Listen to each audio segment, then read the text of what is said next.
Ishmael Talib, and I just wanted to share something that I've been sharing with y'all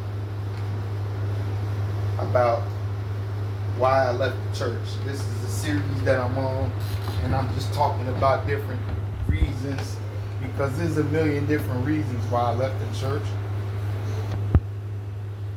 or why the church left me.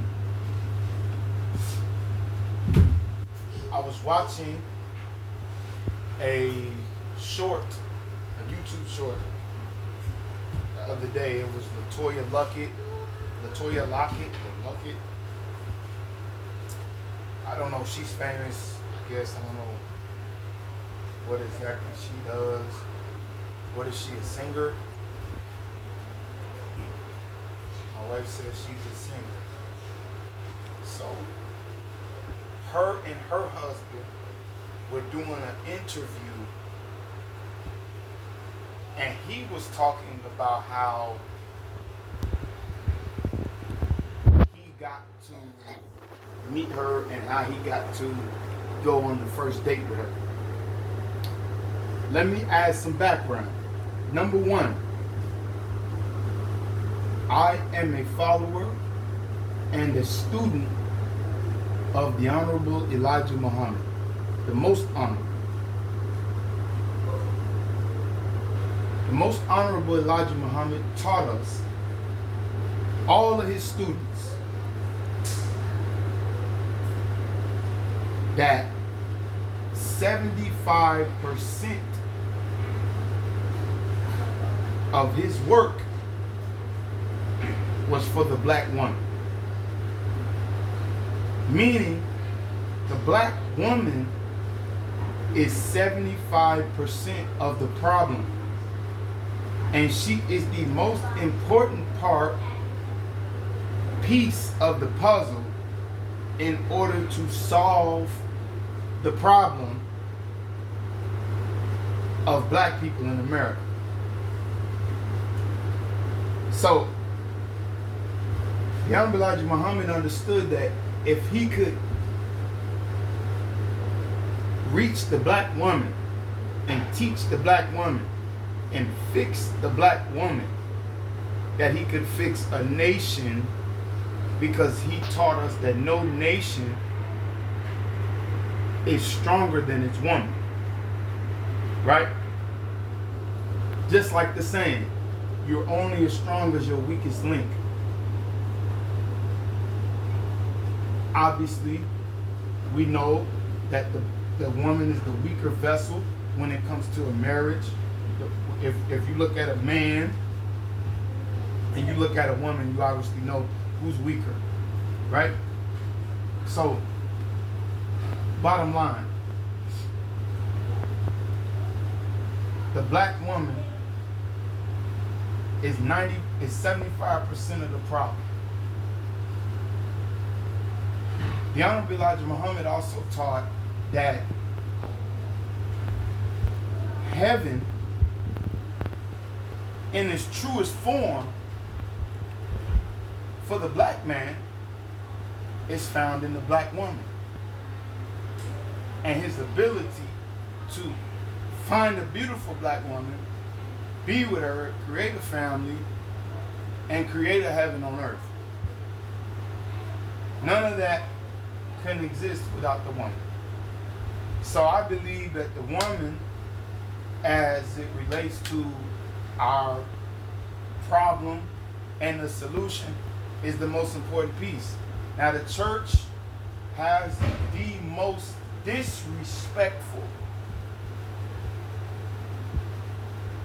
disgusting women you will ever meet in the world.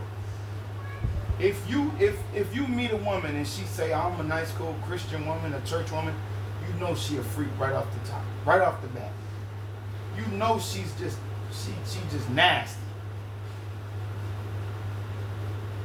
Personal opinion. And there's a lot of brothers and people out there that could relate to what I'm saying. So, back to this interview. So this man says to the interviewer that he had to stay late after church, help clean up the church. Basically, he had to do backflips, jumping jacks, get all hot and sweaty cleaning up a dirty ass church just to be able to get this woman to agree to a first date. And LeToya Luckett sat there and agreed and concurred. This is true. This man could not get a first date with me unless he went through all this trouble.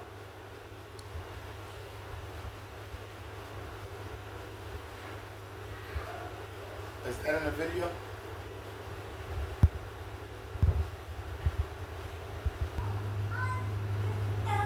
So, Devin Franklin, which is the man that is married to LeToya Luckett, he said that he had to stay late after church, he had to clean up the church, he had to volunteer, he had to do all this, go through all this trouble just for her to agree on the first date. Just a date. Just to sit down and eat with this man and get to eat with this woman and give 30, 40 an hour of her time. This man had to work a 40-hour work week just to get an hour sit down for him to spend his money on this girl.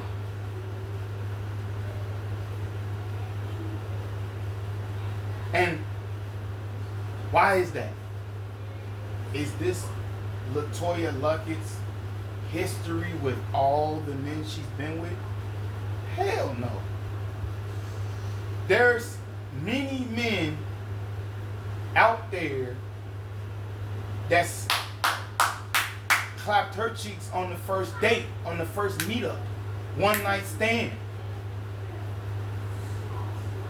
Hands down.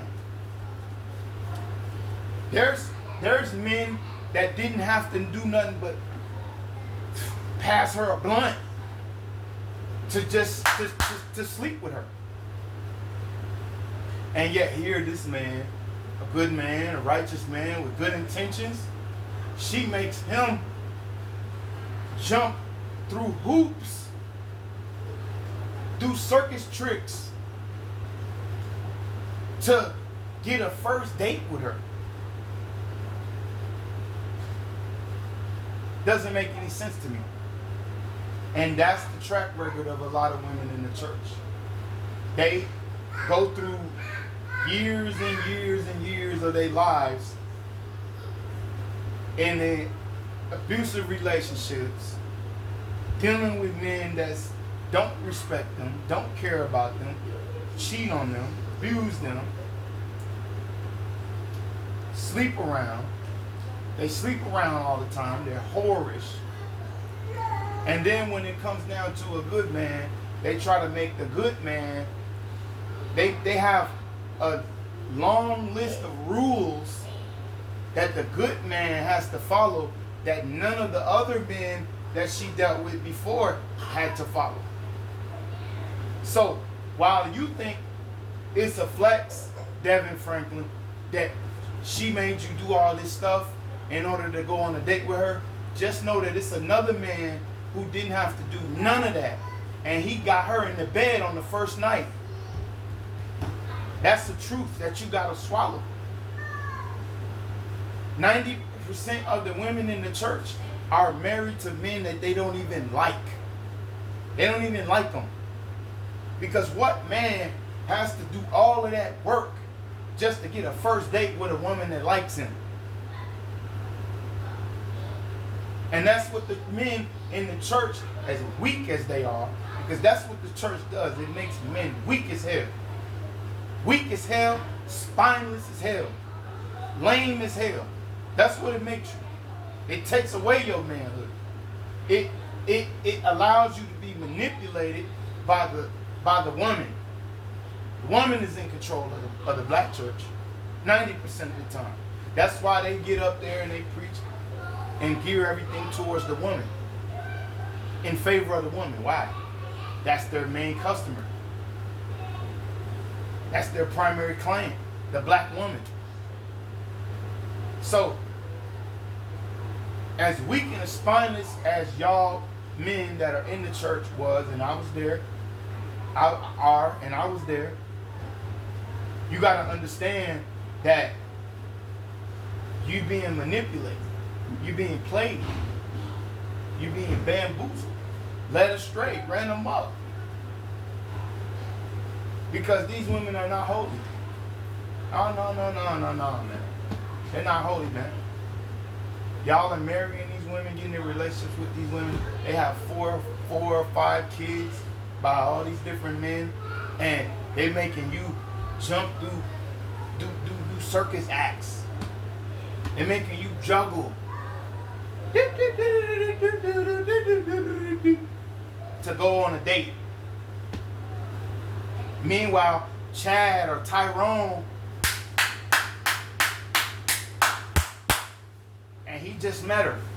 He just met her the other day. So,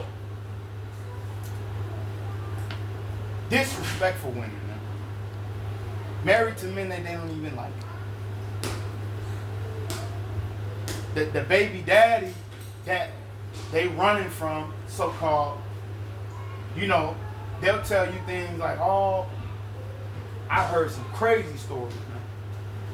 Oh, you know, I got, my mom died, and I got $100,000 when she died, and I spent it all on my boyfriend, on my baby daddy. I bought him 3 cars, I bought him games and clothes. Meanwhile, she's making you, the lame church dude, she's making you pay all the bills. She's making you feel like you got to do everything, and she can just sit there and do nothing. But the last nigga she was with, she paid for everything. He didn't do nothing but let you come up short on the bill. You got to go. And the church and the doctrine is being taught, and the attitudes of these people is supporting all this stuff that I'm saying. Just go there. You'll see. Just go there. You'll see. They 90% of y'all are married to a woman that don't even like you. And she even talks about it. These women in the church will get up and say things like, when I first met my husband, I didn't even like him. He was bald. He was short. He was kind of fat. He was just not my type. And the whole church would be dying laughing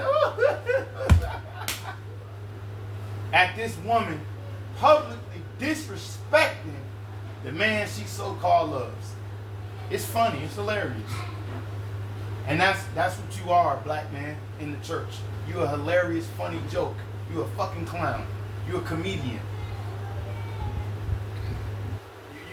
You just there to be the punchline. They having a good old laugh about how lame you are. They having a good old laugh about how you don't even care about the way you look anymore. Because you so wrapped up in what the church and the women say that you stop taking care of yourself. You stop going to the barber shop. You don't wear cologne. Oh, that's worldly. We can't do that. But meanwhile, she in 6-inch heels at the church, shaking her ass in the front row. You way in the back, dressed like a grandpa. So, in my experience, the black church is a woman thing. And Yahweh Elijah Muhammad taught us that the church, number one, is the first and the most powerful thing that's standing in the way of us being free as a people. The religion, the culture, the ethics, the doctrine that they teach, all of it. It's all impeding us being free and going free as a people and being strong as a people. It's in the way because the woman is in the leadership role. She's leading. She's leading and guiding and manipulating the man, making the man feel as though he has to earn her respect, earn her love. You can't earn love. Even the Bible says that when God saves you, it's not of your works. It's the gift of God. So it teaches us in the Bible itself that the love of God can't be earned. It can't be worked for. But the woman of the church wants you to feel as though you got to work for her love because she's better than God. You got to work for her love. What woman that don't even know you, don't even freaking know you, from a can of paint, y'all not sleeping together, y'all not invested in no type of way,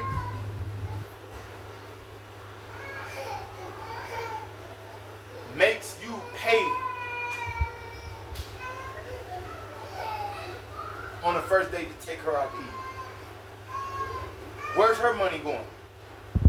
Shoes, clothes, fake ass, ugly ass hoop earrings that they wear in the churches. That grandma perfume that she wearing.